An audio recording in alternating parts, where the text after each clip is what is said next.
सूर्याची पहिली किरणे गावातील हिरव्यागार शेतांवर पडत होती.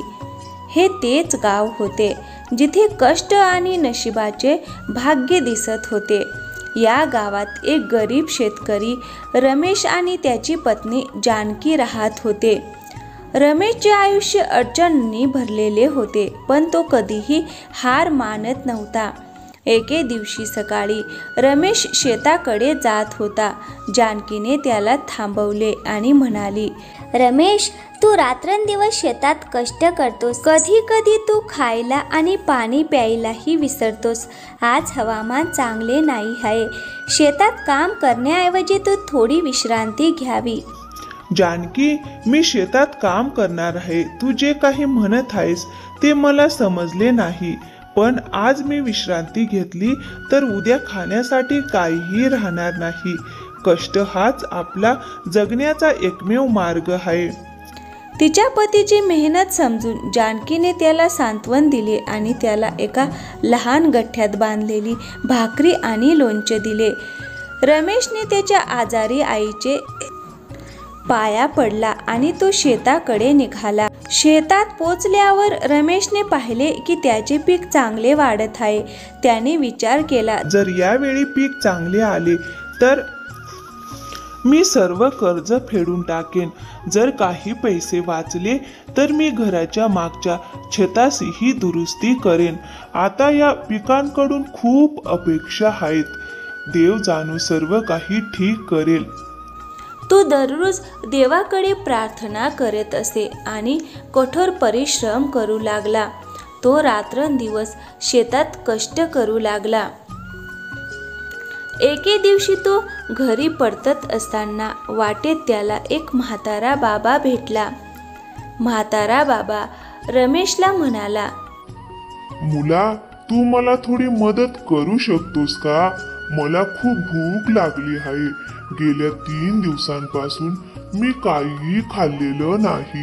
भुकेमुळे मी नीट चालूही शकत नाही. जर तू मला काहीतरी खायला देऊन मदत केलीस तर मी या म्हातारा तुझा आभारी राहीन. हो, का नाही बाबा, मी नक्कीच तुम्हाला मदत करेन. माझ्या बायकोने मला काही भाकरी खायला दिल्या आहेत, पण मला वाटते की तुम्हाला माझ्यापेक्षा यांची जास्त गरज आहे.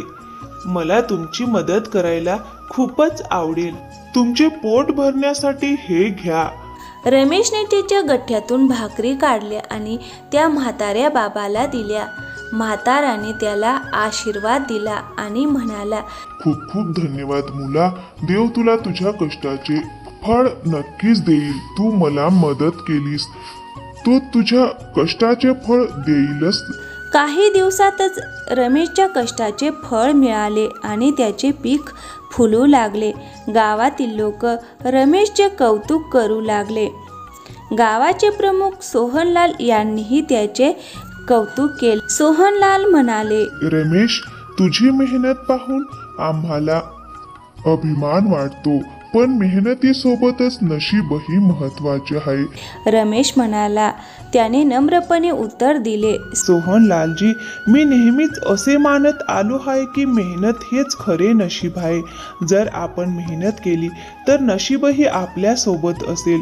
रमेश आणि जानकीने त्यांच्या मेहनतीने काही पैसे वाचवले. देवा, खूप खूप धन्यवाद. कृपया असेच आमच्या सोबत राहा. आम्हाला मदत कर आणि आम्हाला कधीही निराश करू नकोस. रमेशच्या कष्टाची आणि प्रामाणिकपणाची बातमी हळूहळू जवळच्या गावांमध्ये पसरली. लोक त्याच्याकडून शिकण्यासाठी येऊ लागले. एके दिवशी मोहन नावाचा एक तरुण रमेशकडे आला आणि म्हणाला, रमेश काका, मलाही तुमच्यासारखे कठोर परिश्रम करायचे आहेत. कृपया मला शिकवा. रमेशने मोहनला त्याच्या शेजारी बसवले आणि म्हणाला, मोहन, कठोर परिश्रम म्हणजे फक्त शारीरिक श्रम नसतात. यासोबतच संयम आणि प्रामाणिकपणा देखील आवश्यक असतो. कोणत्याही कामात यशस्वी होण्यासाठी थोडा वेळ लागतो. घाईघाईत आपण हिंमत गमावू नये. स्वतःवर विश्वास ठेवून काम पूर्ण करण्यावर लक्ष केंद्रित करायला हवे. रमेशने मोहनला त्याच्या शेतात काम करायला शिकवले. मोहन रमेश सारखाच कठोर परिश्रम करू लागला. हळूहळू मोहनही गावात यशस्वी शेतकरी बनला. हिवाळ्याची एक थंड सकाळ होती. रमेश आणि जानकी त्यांच्या छोट्या झोपडीत बसले होते. रमेश त्याच्या कामाबद्दल विचार करू लागला आणि म्हणाला, जानकी, मला वाटते की यावर्षी आपले पीक आणखीन चांगले होईल. आपण आपल्या शेताचे क्षेत्र वाढवू शकतो आणि अधिक पीक घेऊ शकतो.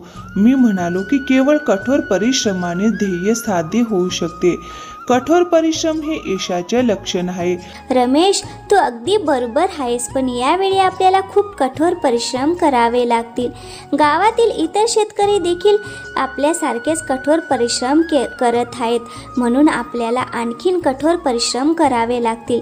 जानकी, यावेळी आपल्याला नवीन तंत्रे वापरावी लागतील आणि आपली मेहनत दुप्पट करावी लागेल.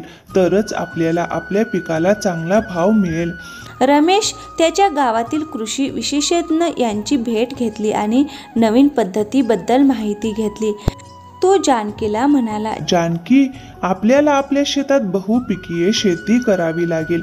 यामुळे आपल्याला जास्त उत्पादन मिळेल आणि आपल्या शेताची उत्पादकताही अबाधित राहील. जानकी उत्साहाने म्हणाली, ही खूप चांगली गोष्ट आहे. आपण हे नवीन तंत्र नक्कीच वापरायला हवे. तुम्ही बरोबर विचार केला आहे. आपल्याला आशा आहे की यावेळी आपल्याला चांगला नफा मिळेल. रामूने नवीन तंत्र वापरण्यास सुरुवात केली आणि हळूहळू त्याचे शेतातील पीक आणखीन चांगले होऊ लागले. गावातील लोक रमेशच्या शेतीचे कौतुक करू लागले आणि त्याचे सल्ले घेऊ लागले. एके दिवशी गावाच्या शाळेत एक बैठक झाली. गाव प्रमुख सोहनलाल म्हणाले, रमेश, कठोर परिश्रम आणि त्यांचे नवीन तंत्र आपल्याला प्रेरणा देतात. आपणही त्यांच्याकडून शिकले पाहिजे आणि आपल्या शेतात या तंत्राचा वापर केला पाहिजे. रमेश नम्रपणे म्हणाला, प्रधानजी, मी फक्त माझ्या मेहनतीने आणि प्रामाणिकपणाने काम केले आहे. जर आपण सर्वांनी मिळून काम केले तर आपल्या गावची स्थिती आणखीन चांगली होईल. आपल्या गावात राहणाऱ्या प्रत्येक शेतकरी बांधवांनी कठोर परिश्रम केले पाहिजेत. मला खात्री आहे की एके दिवशी आपले गावकरी रमेशचे ऐकतील आणि सर्वजण नवीन तंत्री वापरण्यास सुरुवात करतील. हळूहळू संपूर्ण गावातील पिके वाढू लागली आणि गाव समृद्ध होऊ लागले. गावकरी आनंदी झाले आणि रमेशच्या कष्टाची आणि नशिबाची कहाणी सर्वत्र पसरू लागली. एके दिवशी रमेशच्या शेतात एक मोठे वादळ आले.